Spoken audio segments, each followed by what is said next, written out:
Okay, good morning everyone. And today we will talk about public speaking. Okay, so public speaking can be viewed as an act of delivering a speech in front of a large live audience. Okay, and how well you do it depends on how good your public speaking skills are. Okay, so what makes us a good speaker? And these skills, obviously, we acquire them over time. We are not born with innate ability of just converse on any subject with flair and confidence, and therefore we've got to work on them. So we have to hone them. And today we will talk a little bit as to how we can improve them and what are the benefits of having those skills. Okay. So firstly, how we become a confident speaker? What makes us an interesting and engaging speaker? Firstly is enthusiasm, okay? And I think you will agree with me that it's always interesting to listen to a tutor, to a lecturer who speaks with enthusiasm, who is proactive, and who is not monotone, yes? So the one who is actually enthusiastic about their subject and who deliver and project their knowledge onto you with that flair, okay, rather than just simply stating or citing information which you can read in a textbook. So that's one thing. Another thing, of course, is knowledge. So know your subject, do your prep. Obviously, improvisation is good, but it can only take you that far. So in order to be and in order to captivate an audience and engage them and look confident, you will need to know your subject and do your prep. Okay. The third one is, of course, we've already mentioned confidence. So similarly, some may be more shy than the other, but normally how confidence is built, as we've said, by having knowledge to back up what you are talking about, and obviously by practicing. So it's not just, you wake up one day and you're going to deliver the best speech of your life the next day. So it takes practice, it takes preparation, and you shouldn't be afraid to fail or not to perform to that level which you're expecting yourself to perform. Okay, so practice, practice, practice. As we say, practice makes perfect. I know it's a cliche, but it's a proven fact. So now, could you please tell me, I've already covered, I gave you a brief introduction what is public speaking, and on the basis of what you've heard, could you tell me what distinguishes public speaking from a regular day-to-day conversation? Gershon. So what is the difference of public speaking and just a regular conversation with your mates, let's say?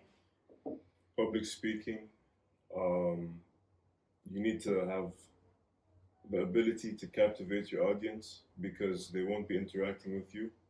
And so you need to be able to send out your message, but in an interesting way. Exactly, very well done. So the key word here is interaction. So if you startle, it's not that somebody will, pick up and just, continue the conversation. So you are there and the audience is listening to you. They are not expected to interrupt you or to add to what you're saying. So in a way, they are looking for a flowing speech, okay? And that's what we've discussed, is that you will need to plan it in advance. So it's not that you would just, like you bump somebody on the street and you just start off like a random conversation, okay? So that's usually a pre-planned talk on a certain subject, okay? Right, so I'll pass the word to Alan now, who will just give us an outline, obviously, on the benefits of the uses of not just public speaking. You may not become a politician to, practice it every day, but how it can help you with your studies and, with your future careers, no matter where you are. Okay, well, thank you very much, Katya. And thank you to all of you for coming in this morning to listen to this. And also thank you in advance for potentially contributing to the discussion. And I want to say from the beginning, please, if you have something to say, put your hand up and allow us to hear your question during the talk. So those are the rules of this particular presentation. Okay, so we're saying positively, welcome. Thank you for being here, and I'm looking forward to talking to you today. One day, it might be you telling us about an aspect of your studies, of your researches, of your academic career, and in a way, what we're doing is trying to help you prepare for that possibility. In a very direct way and in a concrete way, public speaking can lead to a qualification. In middle school, you can apply for the Royal Society of Arts qualification, which will give you a substantive certificate in public speaking. And it's something that you can refer to, look back on, and when you go forward, later in your school career, you might find that you can use it in the EPQ, the Extended Project Qualification, which has a public speaking element. So that's very important because you have to present your researches, your findings to the college and then receive questions. So that's quite important. Going on, when you go to university, the opportunity for public speaking might not be immediately apparent, but if you join any kind of club, society, which could be in any field, arts or sciences, again, you might find it beneficial to have that skill of public speaking so that people will feel confident about your presentation and will feel confident in what you've said and can listen and accumulate knowledge easily through your presentation. It's often said that the best way to learn is to teach, and that for yourselves later on, it may be in your A-levels and your advanced levels that we can institute, in a sense, a small series of seminars like this so that you too can practice, in a sense, teaching, presenting, because that can be an important way to organise your thoughts and present them to others and have what they call affirmation, feel positive, in a sense, affirmation, positive response from other people as to what you're saying. So it's something that public speaking is something we want to become a lifelong skill, something that we can use throughout our lives, and it's not just about births, marriages and deaths, but in a way it also is, because those are the events at which you can speak publicly to a social audience, to a private audience. So it's not just about education, it's not just about business, it's about being able to speak confidently well and in an engaging way throughout your social and really public life. Any questions? So far.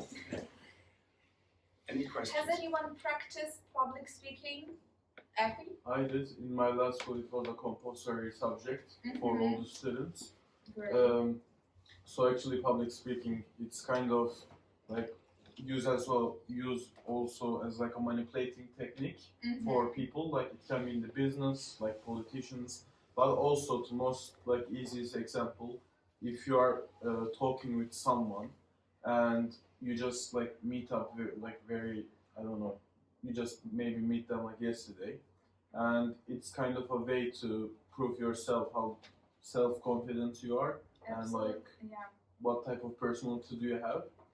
Excellent. And there's like also some, I can say, subtitles, which can be the body language, can be how you wear, can be like when you're talking with someone, are they like doing the eye contacting?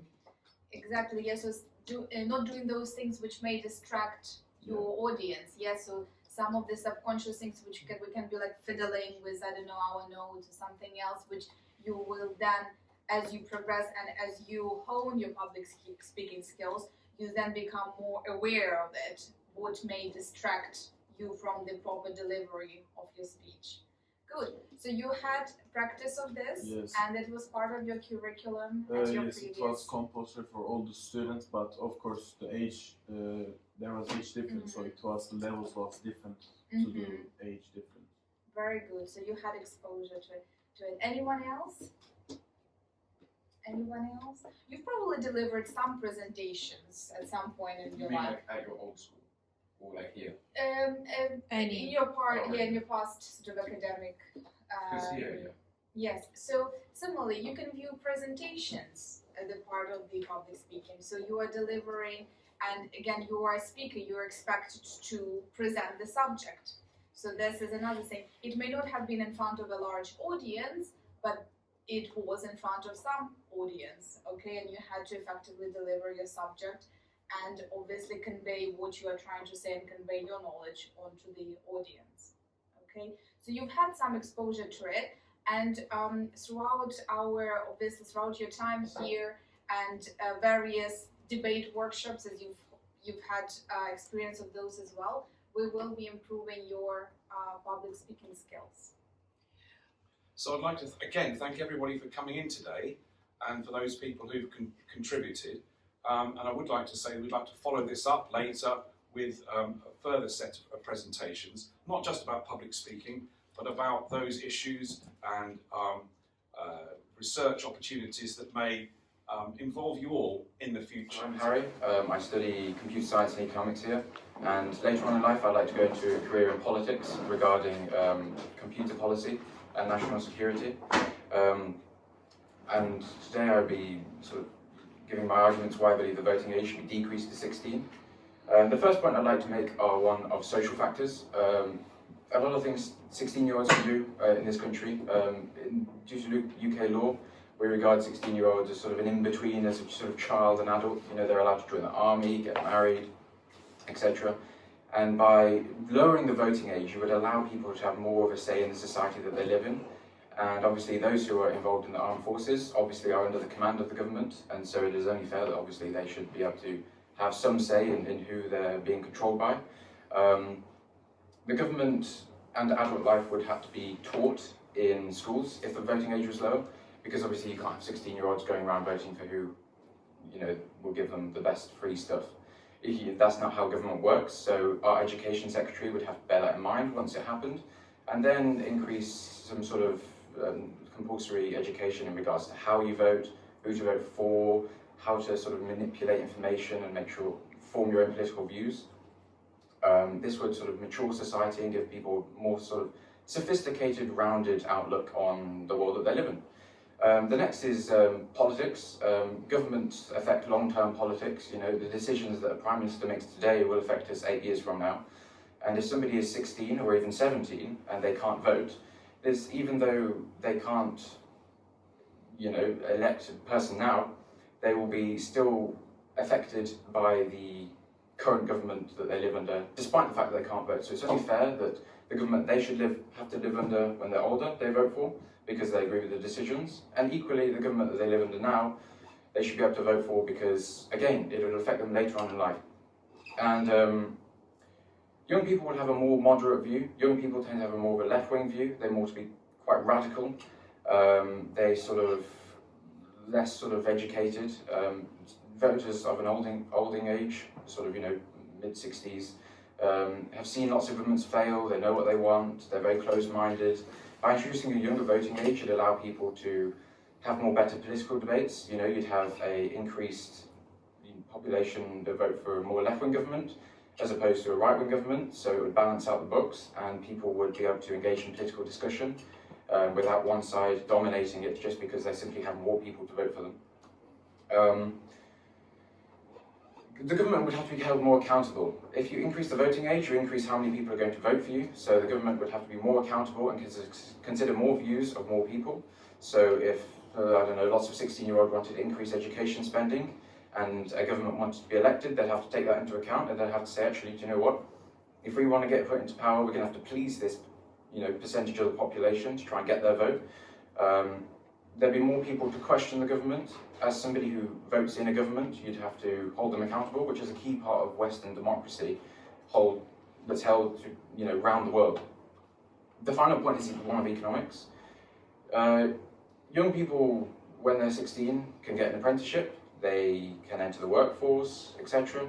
When they do so, they're going to be affected by economic policies such as living wage, working hours, tax, all of those things come into account.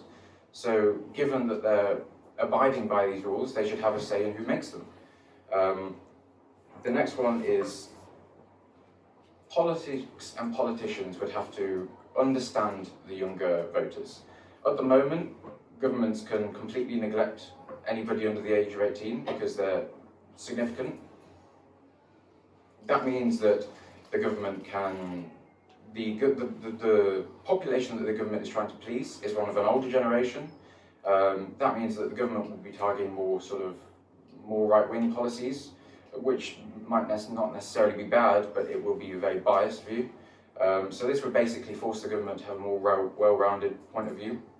It could also even introduce more political parties, which would give better political debate.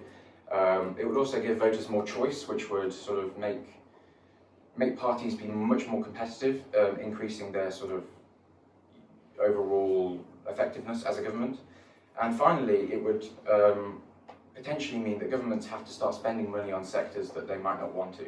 So at the moment, a lot of elderly people might not necessarily want a lot of spending on schools and social welfare because it doesn't affect them, that's not what they vote for. If you decrease the voting age, government will start to have to spend money on things that matter to young people. And as young people will end up making our economy and growing it and developing it and potentially even forming the next Prime Minister, they will need better education to make sure they're better educated so they can take the country further. And finally, they'll need to be healthy. You know, the government will no longer be able to cut back on healthcare, social care, because young people will need to be looked after. And they need to be looked after now. However, the government could get away with not doing it because there's no people to vote them down. This public speaking discussion, would you please introduce yourself and please explain what topic we will be discussing? Thank you. Okay. Well, my name is Zain. Currently I'm studying economics A-level, maths A-level, and history A-level with law APQ. For the future, I want to become a barrister, and as a barrister, public speaking is really important. My argument is that 16-year-olds should not be allowed to vote. I took a more biological approach to this, a more scientific approach. According to science, the brain is not fully developed until 25 years of age. This is 9 years. When you're 16, your brain is 9 years from fully developing, and because of this, you're going to be influenced by propaganda, by a lot of other people's decisions. You won't have your own proper decision. Because of this, 16-year-olds will be influenced by propaganda and will not be able to make a competent decision. Psychology studies show that they are more likely to conform to others' opinions and behavior, making them vote or choose and be influenced by others' decisions.